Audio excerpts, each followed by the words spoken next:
সাহরি করার কিছুক্ষণ আগে যখন গার্লফ্রেন্ড বয়ফ্রেন্ড ফোনে কথা বলে তখন পুরুং পুরুং পুরুং পুরুং।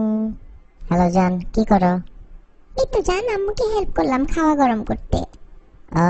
কি কি খাবা? ভাত খাবো, ডাল খাবো আর একটু লেবু আর মুরগির মাংস। কি যে মজা! মজা না? খাও তাহলে। আচ্ছা জান, আম্মু ডাকতেছে, সাহরি করে আসি। যাও, লাভ ইউ।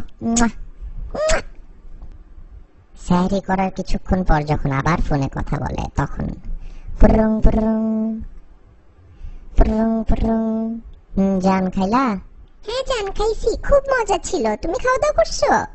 হ্যাঁ খাইছি, নামাজ পড়লাম। তুমি পড়ছো নামাজ? হ্যাঁ জান পড়ছি।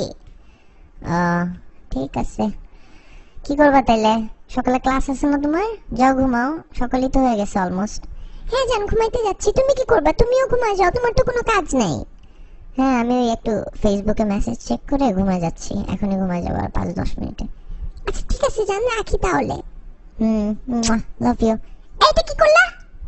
কই কি করলাম? এই যে মাত্র এটা কি দিলা? চুমা দিলাম। কেন, তোমার কমন সেন্স নাই? তুমি বুঝো না আমি রোজা রাখছি? রোজা হালকা হয়ে যাবে না আমার? মাথা খাটায় কাজ করতে পারো না তুমি? আরে আজব, একটা চুমাই তো দিলাম। সারাদিনই তো দাও, মন ভরে না? সারাদিন দিয়ে তোমার মন ভরে না কেন? তোমার এত চুমা দিতে হবে কেন ফোনের মধ্যে? ফালতু যত সব, আমার রোজাটাই হালকা করে দিলা। ধুর।